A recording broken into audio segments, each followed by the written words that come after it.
तुषार भैया आप लोगों के बीच जिसका आप इंतजार बहुत देर से कर रहे थे, वो बैठ जाइए दोस्त, बैठे बैठे। एक बार आप जिसका इंतजार कर रहे थे वो क्षण अभी आया है। अभी तुषार भैया आपसे बातचीत करेंगे आपके उस अनुभव के आधार पर जो अभी आप प्रश्न पूछेंगे। इसलिए जो भी हम लोग बातचीत कर रहे थे फिर से उसे दोहरा देते हैं कि आपके गांव में जनसुराज के क्या हालात हैं। इस प्रशिक्षण की प्रक्रिया में यदि कोई सुधार आपके अनुभव के आधार पर आपको लगता है, या फिर अगर आप फेसबुक लाइव कर रहे हैं वहां पे कुछ साथियों का कुछ अनुभव आपको मिला है, इन 3 बिंदुओं पर यदि आपको कुछ सवाल पूछना है या फिर अपना कोई मत देना है तो अपना हाथ उठाकर एक बार इशारा करिए, माइक आपको दिया जाएगा, आपको पूछना है।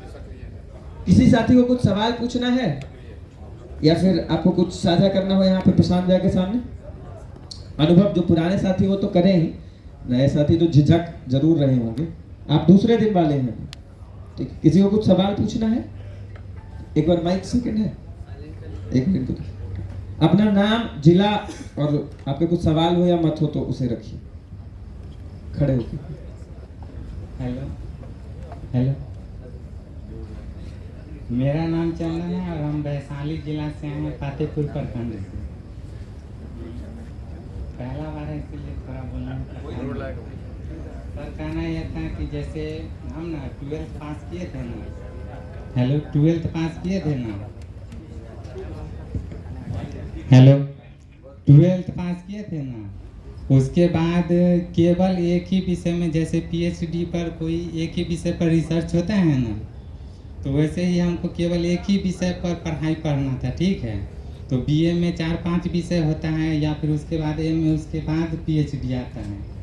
तो इसके लिए कोई नियम कानून नहीं है कि मैट्रिक के बाद या 12th के बाद केवल एक ही विषय पर कोई विद्यार्थी अगर पढ़ना चाहता है तो वो पढ़ ले, या फिर जैसे हम एक विषय पढ़ रहे हैं ना, जैसे गणित पढ़ रहे हैं, तो उसमें अगर केमिस्ट्री आ गया तो उस तरह हम पढ़ सकते हैं उसमें के अंदर अगर आया तो। हेलो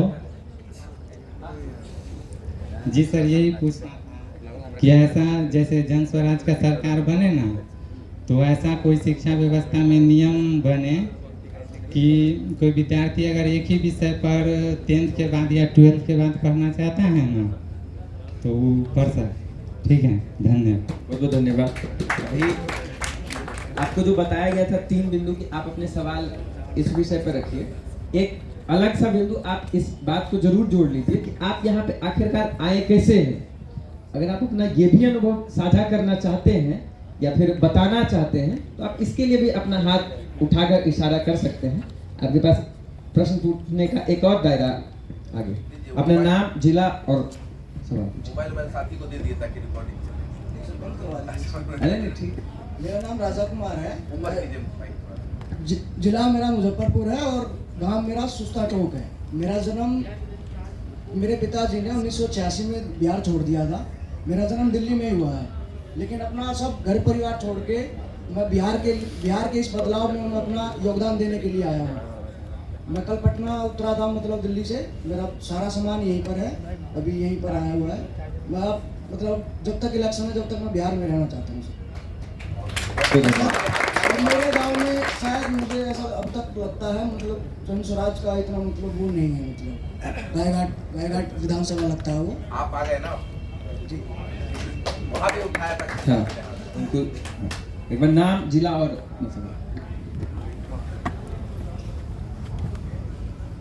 हेलो सर, नमस्कार। मेरा नाम चंदन कुमार पांडे है और मैं रोहतास जिले और विक्रमगंज प्रखंड से आया हूँ। मेरा एक सवाल है मेरे मन में, जैसे कि आप कहते हैं कि जो लोक नियोजन है, मतलब जो सरकार द्वारा नौकरी दी जाती है, उसमें जो भ्रष्टाचार है उसको नियंत्रित किया जा सकता है। तो मेरे मन में यह सवाल हमेशा आता है कि जो पहले से लोक नियोजन में चोरी के माध्यम से गए हैं, क्या उन्हें जो इसमें पहले से हैं वो ये होने देंगे?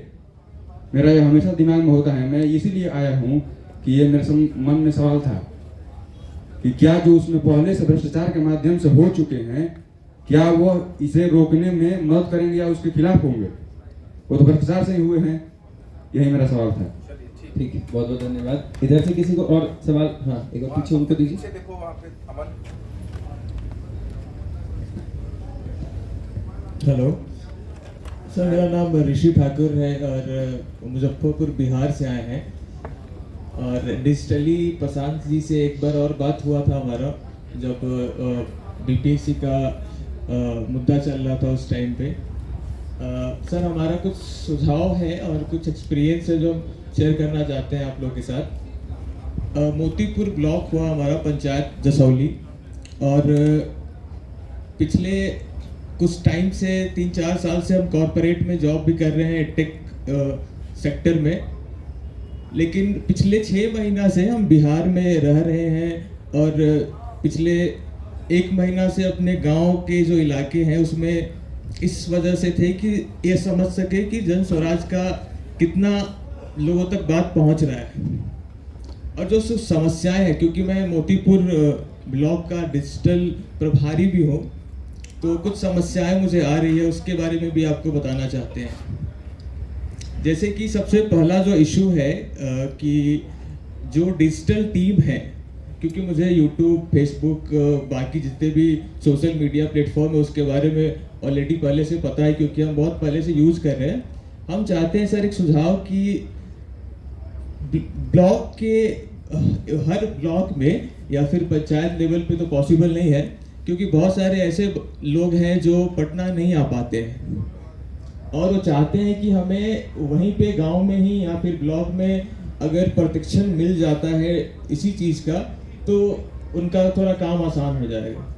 हम चाहते हैं सर कि ब्लॉक में एक सुविधा बनाया जाए कि जो लोग यहाँ से सीख के जा रहे हैं या फिर जिनको ऑलरेडी नॉलेज है इन चीज़ों के बारे में, वो एटलीस्ट जन स्वराज उनको कुछ रिसोर्सेज प्रोवाइड करवाए जिनके माध्यम से वो चीज़ हो पाए।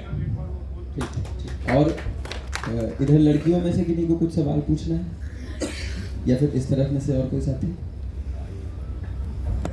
आप? हाँ, पूछो। एक मैं अमन।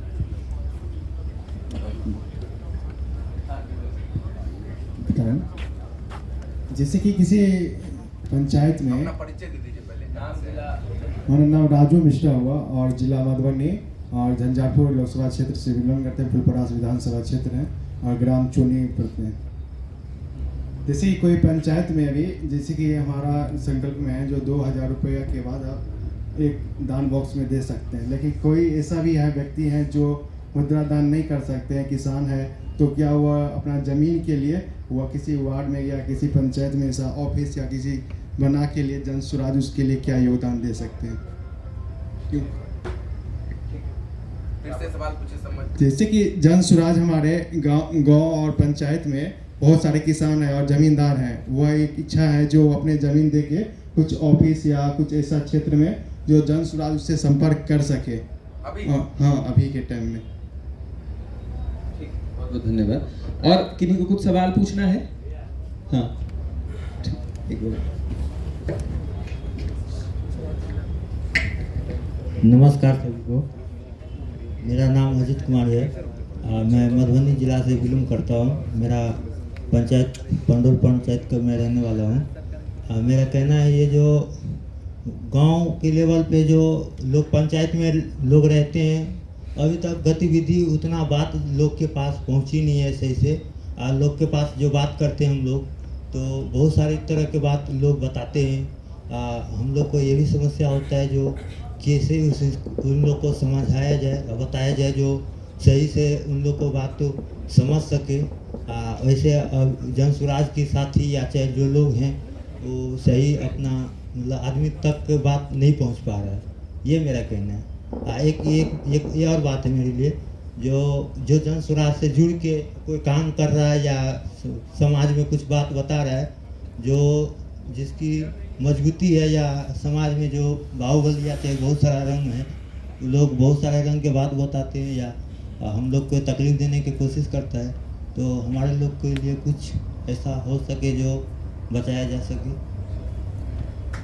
इसके बाद हम लोग एक आखिरी सवाल लेंगे, लेकिन उससे पहले मैं बस ये बता दूं कि ये सब वह डे 0 के साथी हैं। इसमें से करीबन 45 से 48 लोग अभी हैं। एक सुमन वाहिनी है, वो 10 लोग को आगे लेकर आए हैं। ये सब हमारे डे 1 के साथी हैं। इसमें करीबन 32-33 लोग हैं और इधर डे 2 के लोग हैं जो 19 लोगों की संख्या करीबन अभी है। डे 3 का बैच चूँकि शुरू अभी नहीं हुआ तो वो अब कल से होने वाला। हाँ, ये डे 0 है, ये डे 1 है, ये डे 2 है। डे 3 का अभी कोई नहीं। एक आखिरी सवाल अभी हम लोग लेंगे फिर। हाँ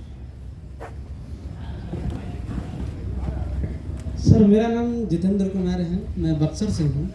मैं यही पूछना चाहता हूँ कि हम लोगों को जो 5 योजनाओं के बारे में बताई गई हैं, तो वो योजनाएं जो हैं कितने % तक मतलब कि खरी उतरेगी जब पार्टी आएगी सत्ता में, तो 5 योजनाएं कब तक जैसे कि लागू हो जाएंगे और कितनी % तक हम लोगों को उससे बेनिफिट मिलेगा, मैं ये जानना चाहता हूँ। धन्यवाद।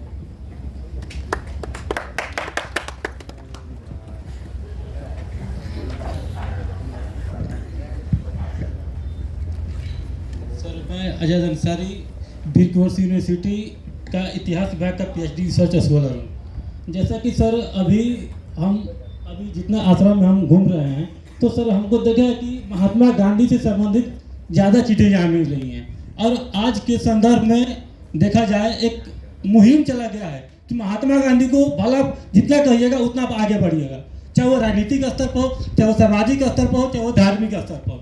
तो सर ऐसा अगर किया जा रहा है तो सर आपके जो पार्टी है जन स्वराज, सर क्या इसके बारे में करेगी? सर हमारा सबसे पहला एक क्वेश्चन है और महत्वपूर्ण है कि महात्मा गांधी की हत्या और उनके हत्यारों को महिमा मंडित किया जा रहा है। क्या महात्मा गांधी के अपमान से जुड़े मामले के लिए कोई कानूनी प्रावधान मौजूद रहेगा? यदि है तो किस प्रकार रहेगा? सभी लोगों की बातचीत को प्रशांत झा ने बखूबी सुना है, आपके सवालों को भी सुना है और अभी मेरा नाम लक्ष्मीकांत पांडे है, बक्सर से हूँ, ब्रह्मपुर विधानसभा क्षेत्र जोगिया से।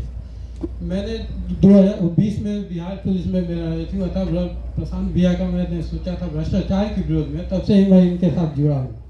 और हम बिहार पुलिस में 2 नंबर से हम मेरिट में छट गए थे, उसी समय से हम सोचे थे कि हमारी आने वाली पीढ़ी इस भ्रष्टाचार के खिलाफ में न फंसे। ठीक है। यहाँ पे किसी को इस विषय में भी अगर कुछ साझा करना हो, ये जो आपको ट्रेनिंग की प्रक्रिया चल रही उसमें या आश्रम की व्यवस्था है उसमें, तो आखिरी